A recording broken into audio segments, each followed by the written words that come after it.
नमस्कार दोस्तों। आज ऐतिहासिक अध्ययन के इस क्रम में आज का हमारा टॉपिक रहेगा कुनिंद राजवंश। तो इम्पोर्टेंट रहेगा, महत्वपूर्ण है परीक्षा परीक्षा की दृष्टि से ये कुनिंद राजवंश। तो बात करेंगे कुनिंदों में।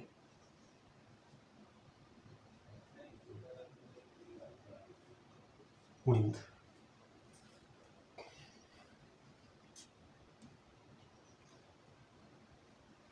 कुनिंदों को कुनिंद कुलिंद पुलिंद अलग अलग नामों से इनको जाना जाता है। ठीक है, कहीं पुलिंद मिलता है, कहीं कुलिंद मिलता है, कहीं कुनिंद मिलता है। ठीक, तो इनका अगर समय पीरियड देखें, देखो इनके समय पीरियड में उत्तराखंड के ऐतिहासिक में एक क्रमबद्धता नहीं है। कभी एक चरण इनका पहले दिख जाता है, कुछ जानकारियां, मतलब इनके जानकारियों का अभाव है, इनके ऐतिहासिक जानकारियों का अभाव है। और यहीं से हमारा क्या हो जाता है, ऐतिहासिक शुरू हो जाता है। ऐतिहासिक, इससे पहले हमने बात करी थी प्राग ऐतिहासिक, आद ऐतिहासिक। तो यहाँ से हमारा ऐतिहासिक शुरू होता है। ऐतिहासिक का मतलब लिखित स्रोत भी मिले हैं और उन्हें पढ़ा भी गया है। तो कुनिंदों पे बात है, कुनिंद, कुलिंद या पुलिंद।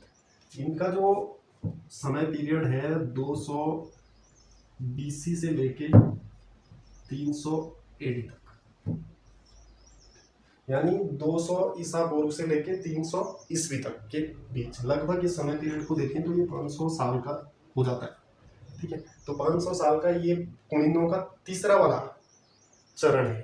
ठीक है, इनकी जानकारी सबसे पहले हम देखेंगे कि हमें इनका पता कैसे चलता है कि इनकी जानकारी कैसे मिलती है।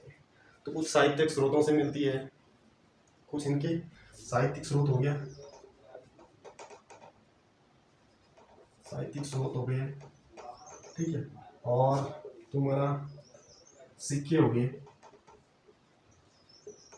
मुद्रा, कुनिंद मुद्रा, सिक्के हो गए।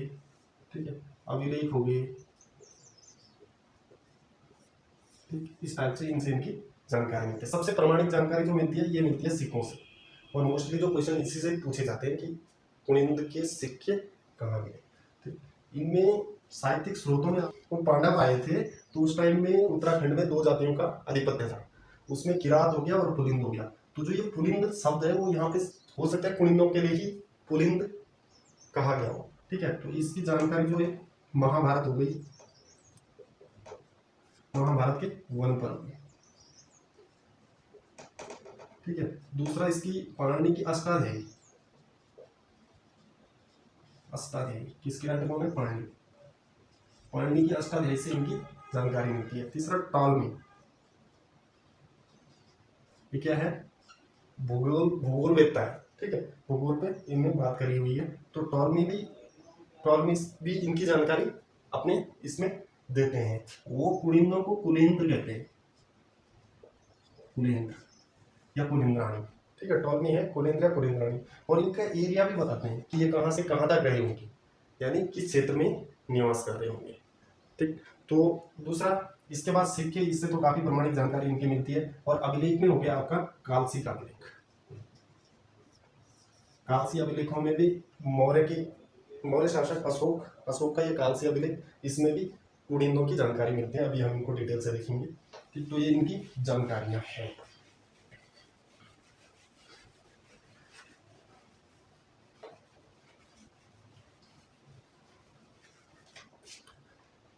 अभी अब बात करते हैं कुनिंद।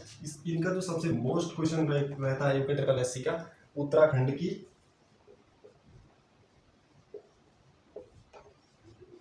प्रथम राजनीतिक शक्ति, प्रथम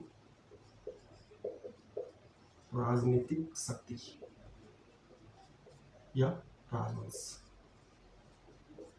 ठीक है, तो पूछा जाता है कि उत्तराखंड की प्रथम राजनीतिक शक्ति कौन सी थी, तो कुनिंद थे। ठीक, सबसे इंपॉर्टेंट क्वेश्चन और बार बार रिपीटेड क्वेश्चन ये रहता है। ठीक, उत्तराखंड की प्रथम राजनीतिक शक्ति, यानी जो उत्तराखंड में राजनीतिक नेतृत्व करने की जो क्षमता पैदा हुई होगी वो लगभग यहीं से हुई, क्योंकि जानकारियां हमें यहीं से मिलती है। अब बात करते हैं हम कि इनकी स्पष्ट जानकारी हमें क्यों नहीं मिलती। इनके 3 चरणों में हमें जानकारी मिलती है। ठीक, एक चरण मिलती है इसमें उत्तर वैदिक पीरियड की, उत्तर वैदिक काल में। ठीक, एक जानकारी मिलती है महाजनपद काल में,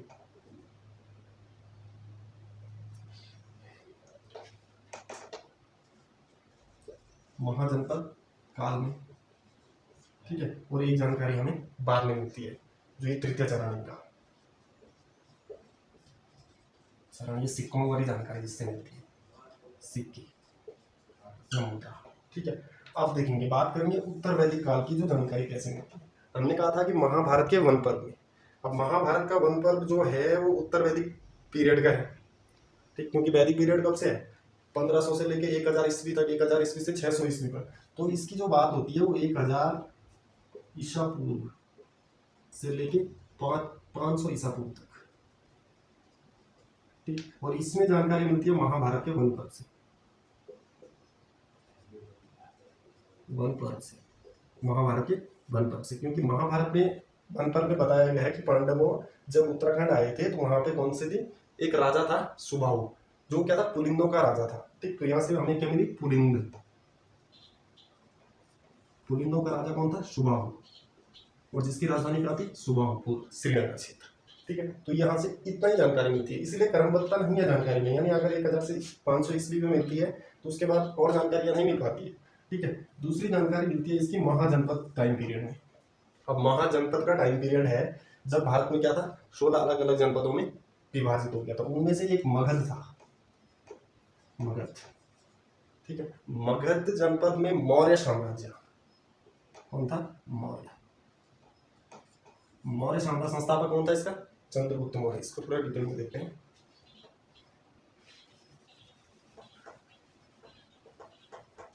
मौर्य साम्राज्य, इसके संस्थापक कौन थे, चंद्रगुप्त मौर्य, चंद्रगुप्त मौर्य। चंद्रगुप्त मौर्य के बाद कौन आता है, बिंदुसार, और बिंदुसार के बाद कौन आता है, अशोक, अशोक। अब अशोक का एक शिलालेख, अशोक के बहुत सारे शिलालेख हैं, उनमें अभिलेख हैं, उनमें से एक अभिलेख कहां से मिलता है हमें, कालसी में मिलता है। कहां से मिलता है, कालसी।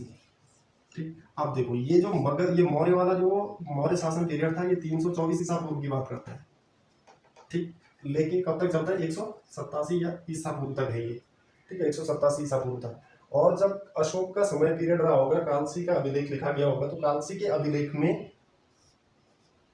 यहाँ के निवासियों को क्या कहा गया है, पुलिंद कहा गया है।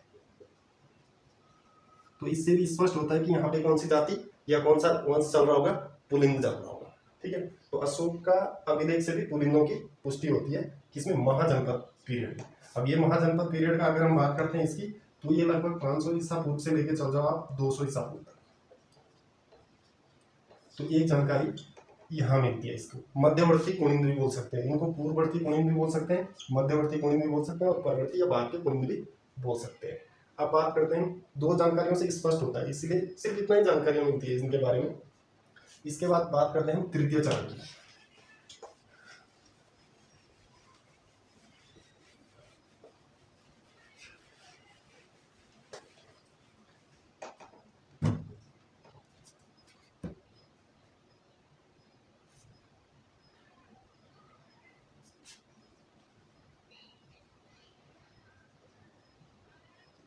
ये तो इनका पीरियड है। अब तृतीय चरण की बात करते हैं, ये वाला चरण है जिससे काफी जानकारी इनकी मिलती है। इनकी जानकारी मिलती है यहाँ से मुद्रा से, स्पष्ट जानकारी मुद्रा। ठीक है, यानी इनके सिक्के किस किस क्षेत्र में मिले हुए हैं। ठीक है, और अगर हम सिक्कों की बात करते हैं इसकी उत्तराखंड में, अगर ये उत्तराखंड के मैप के आधार पर इनको देखते हैं, ठीक है, तो इनके सिक्के हिमाचल के ब्यास नदी से लेके अलकनंदा तक, ये सिर्फ अमोघबूती की बात कर रहे हैं, अलकनंदा और हिमालय से लेके सुनेत, यानी सहारनपुर बेहद सुनेत, इस एरिया में कुनिंदों के सिक्के मिलती है। ठीक, और जो द्वितीय चरण में, इसीलिए जब कालसी का अभिलेख है तो कहा गया कि क्या है, कुनिंद लोग क्या रहे होंगे, मौर्यों के अधीन रहे होंगे। ठीक, तो तृतीय चरण की बात करते हैं। इसके बाद हम देखेंगे इसमें एक शासक हुए। मुद्राएं अगर देखेंगे तो मुद्राएं भी दो प्रकार की मांगी,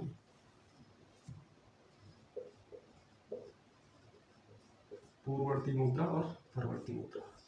ठीक, पूर्ववर्ती मुद्रा और परवर्ती मुद्रा का मतलब है कि जो इन 500 समय पीरियड में जो वंश या जिन्होंने राज किया होगा, या मध्यकालीन कुनिंदों की बात करते हैं, तो जो उस समय की मुद्राएं रहेंगी, ठीक है, ये पूर्ववर्ती में, पहले वाले पीरियड में, जैसे वो ये वाला टाइम पीरियड आया 200 से 100, या इस टाइम पीरियड में जो रहे होंगे उनकी मुद्रा, या फिर मध्यवर्ती कुनिंदों की बात करें तो जो उनका मुद्रा रहेंगी वो पूर्ववर्ती मुद्रा। इनकी खासियत था कि इसमें किसी राजा का नाम नहीं था, किसी राजा का नाम नहीं होता, इसमें नाम नहीं होता है। ठीक है, इन वाली मुद्राओं पे किसी राजा का नाम नहीं होता है। दूसरा, इसमें जो लिखा हुआ था ब्राह्मी लिपि में कादस्य, कादस्य शब्द लिखा हुआ था, कादस्य। ठीक, कादस्य मतलब जन, ठीक, या कुनिंद, या कुनिंद मिलता है पूर्ववर्ती मुद्राओं में। ठीक है, अब बात करते हैं हम इनके पूर्ववर्ती में पहले की मुद्राएं। टाइम पीरियड या राजा का जो टाइम पीरियड रहा होगा वो पहले वाले राजा रहे होंगे जिन्होंने जो ज्यादा वो नहीं थे, तो उनकी जो मुद्राएं हैं। ठीक है, और दूसरी मुद्रा अगर बात करते हैं तो परवर्ती मुद्रा। दूसरी मुद्रा की बात करते हैं परवर्ती मुद्रा। ठीक है, परवर्ती मुद्रा की बात करते हैं तो ये 3 टाइप की मुद्राएं मिलती है। ठीक, परवर्ती मुद्रा की बात करते हैं तो ये 3 टाइप की मुद्रा मिलती है। इनमें से एक है अमोघ भूति प्रकार।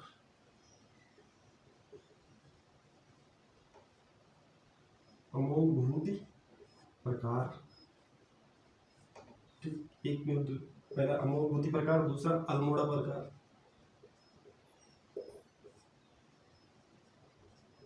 चित्रेश्वर, चित्रेश्वर। ठीक है, चित्रेश्वर प्रकार की ये मुद्रा मिलती है। चित्रेश्वर व छत्रेश्वर भी इनको बोलते हैं। ठीक है, या छत्रेश्वर, छत्रेश्वर। ठीक है, तो 3 टाइप की मुद्रा। ये जो अमोघ भूति प्रकार की मुद्रा है, ये अमोघ भूति ये सबसे ज्यादा है। मतलब अमोघ भूति जो इसका राजा रहा होगा, इस कुनिंद वंश का, ये काफी प्रभावशाली राजा रहा। कैसा रहा? काफी प्रभावशाली राजा रहा। ठीक, और सबसे अच्छा राजा, या सबसे प्रभावशाली किसको बोलेंगे? जिसकी मुद्राएं, जिसका अच्छा व्यापार होगा। ठीक है, तो इस टाइप से। ठीक, इसकी जो मुद्राएं थी अमोघ भूति की, अब हम मुद्राओं पे बात करते हैं।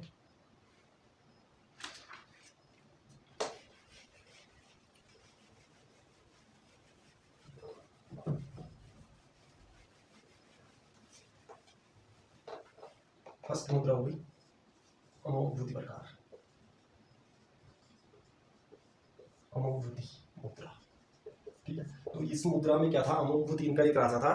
ठीक है, तो उसकी ये मुद्राएं थी चलन में। ठीक है, अमोघ भूति प्रकार की जो मुद्राएं थी ब्राह्मी और खरोष्टी लिपि में थी। तो इसमें लिखा हुआ था खरोष्टी लिपि। ठीक है, ब्राह्मी लिपि क्या होती है? जो हम लिख ही रहे हैं। ठीक है, जो हमारी लिपि है। खरोष्टी लिपि क्या होती है? उल्टा लिखा जाता है, यानी अगर हम ऐसे में लिखते हैं तो उसमें उल्टा लिखा जाता है। ब्राह्मी और खरोष्टी लिपि में ये मुद्राएं मिली थी। दूसरा, ये तांबा और रजत की, तांबा और रजत बोले तो चांदी। अमोघ भूति प्रकार की मुद्राएं कैसी थी? चांदी और इसके तांबे की मुद्रा थी। और अगर इनकी बात करते हैं ग्रेन की, तो 9.5 से लेके 225 ग्रेन तक, यानी 252 ग्रेन तक। सॉरी, ठीक, 200 तांबे की जो मुद्रा थी वो 252 ग्रेन से लेके, और 31 से 35 ग्रेन की मुद्रा इनकी थी। ये रजत वाली। तो अगर ये चांदी की मुद्रा चला रहा है अमोघ भूति, तो इसका मतलब है कि ये राजा काफी शक्तिशाली रहा होगा, क्योंकि उससे मुद्राओं से भी, यानी उसकी आर्थिक व्यवस्था, अर्थव्यवस्था से भी तो किसी राज्य की पहचान हो सकती है कि अच्छी अर्थव्यवस्था होगी तो अच्छा राजा होगा। ठीक है, तो जिसकी चांदी की मुद्राएं बन रही है, इसका मतलब है कि वो काफी प्रभावशाली राजा रहा होगा। ठीक, इसके बाद अगर इसकी जो मुद्राओं पे थी उनमें लिखा हुआ था कि राज्ञा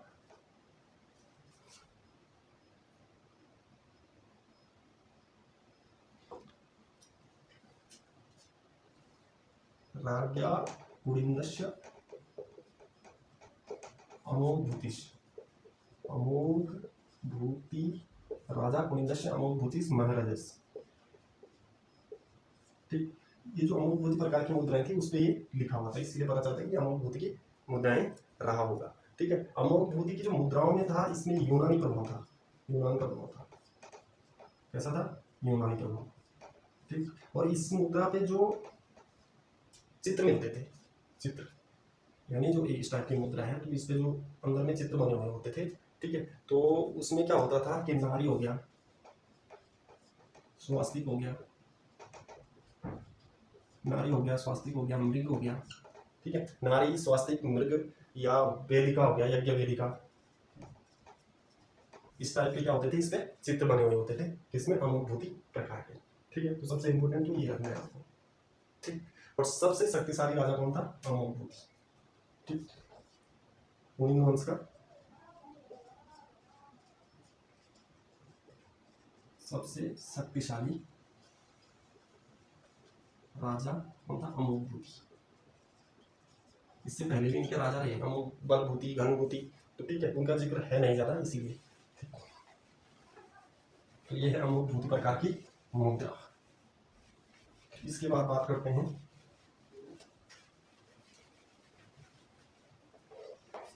प्रकार की मुद्रा, अल्मोड़ा प्रकार की मुद्रा।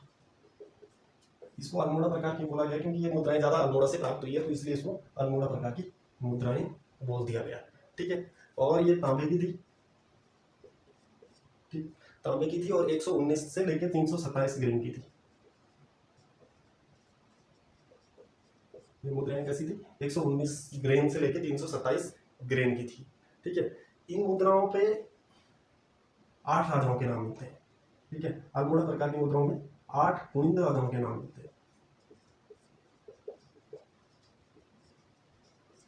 8 कुनिंद राजाओं की बात करते हैं तो पहला इसमें शिवदत्त हो गया, हरिदत्त हो गया, हरिप्रसाद, शिवपालिक हो गया,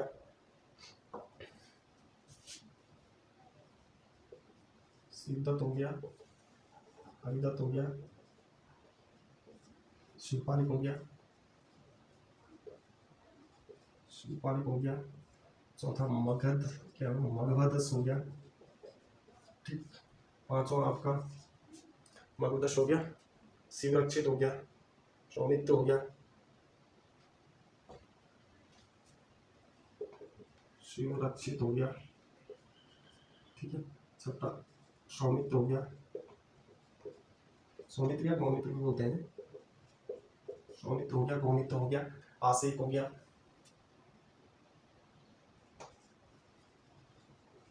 आसिक हो गया, और 8वां हो गया आपका एक और कौन रहा, विजयभूति, विजयभूति, ठीक।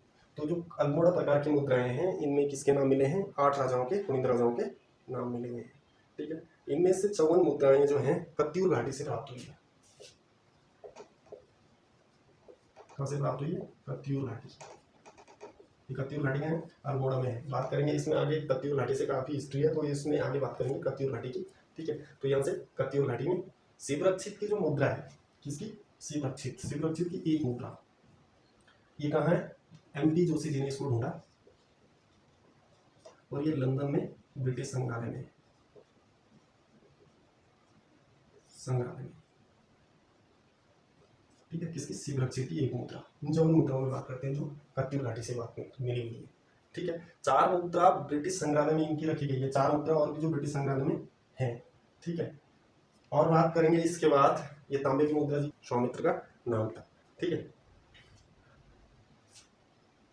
अच्छा, इसके बाद बात करेंगे हम चित्रेश्वर प्रकार की मुद्राओं पे। इन राजाओं के नाम जरूर याद कर लेना क्योंकि पूछता हूँ। ये 4 मुद्राएं ब्रिटिश संग्रहालय में रखी गई है इनकी।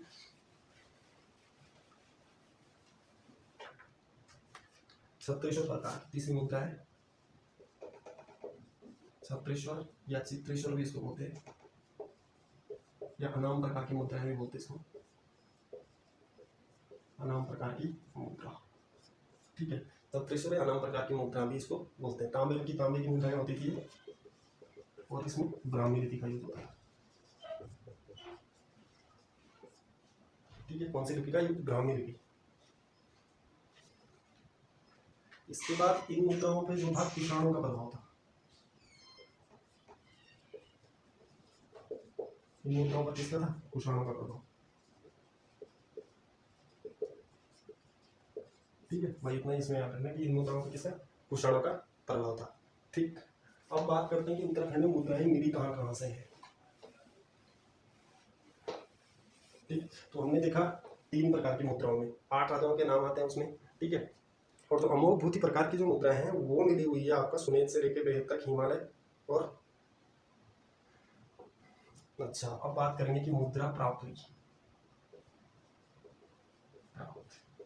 तो अठूड़, हथियूड़, ठीक, ये तो है टेहरी से। ठीक, और देवधूम, ये है उत्तरकाशी। ठीक, ये है उत्तरकाशी देवधूम। इसके बाद अल्मोड़ा हो गया, कौन सी, कत्यूर घाटी, अल्मोड़ा की कत्यूर घाटी। ठीक है, उसके बाद हिमाचल की कांगड़ा घाटी, हिमाचल की कांगड़ा घाटी, हिमाचल की कांगड़ा घाटी। और भेड़ा गांव, भेड़ा गांव देहरादून का। ठीक, और कुछ अभिलेख इनके, और भेड़ा गांव हो गया आपका, देहरादून हो गया, हमीरपुर करनाल हो गया, हमीरपुर करनाल हरियाणा का। ठीक, और तुम्हारा सहारनपुर हो गया, सुनेत या बहेत, सहारनपुर।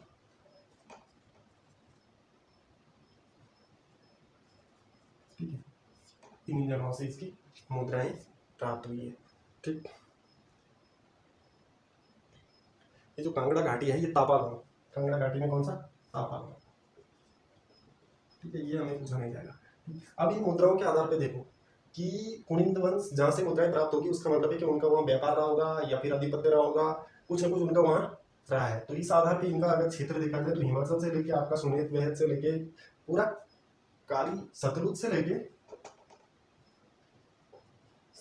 लेके काली नदी तक, और ऊपर हिमालय से लेके सुनेत तक। ठीक है, ये इनका क्षेत्र रहा होगा। ठीक है, दूसरा अब इनके अभिलेखों की बात करते हैं।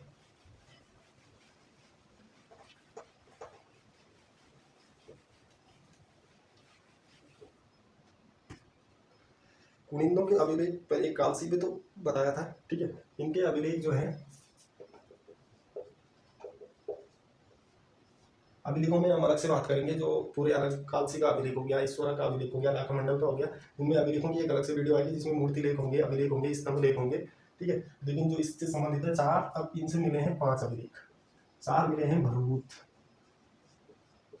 ठीक है, सतना, ये कहाँ है आपका, MP।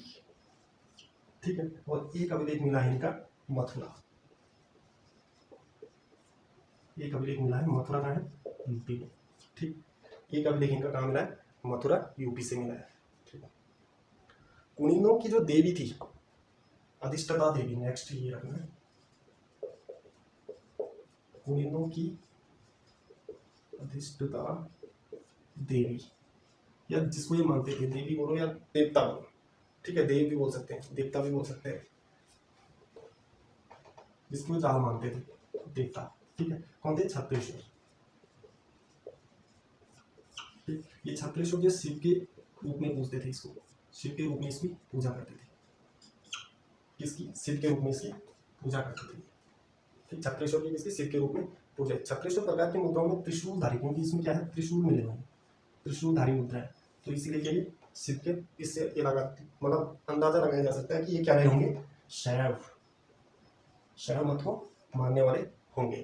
ठीक, इसकी बात करते हैं इनकी राजधानी की।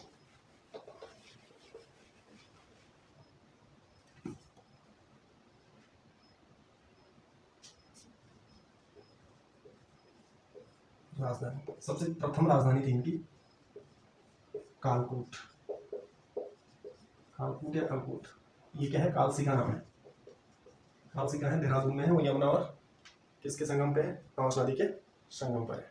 ठीक है, ये क्या रही इनकी प्रथम राजधानी रही। ठीक है, द्वितीय राजधानी थी इनकी शत्रुघ्न, शत्रुघ्न नगर, कौन सी थी, दूसरी राजधानी कहाँ सी, शत्रुघ्न। ठीक है, एक राजधानी इसकी रही शुभांपुर, शुभांपुर, ठीक है, सुभावपुर रही इनकी राजधानी, और विराटगढ़ी,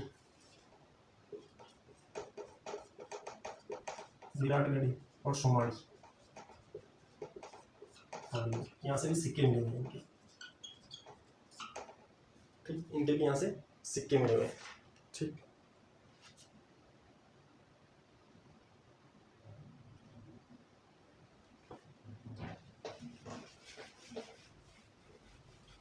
अब कुनिंद लोग क्या कहते थे अपने आप को? द्विज। कुनिंद लोग क्या कहते थे? कुनिंदों को कहा जाता था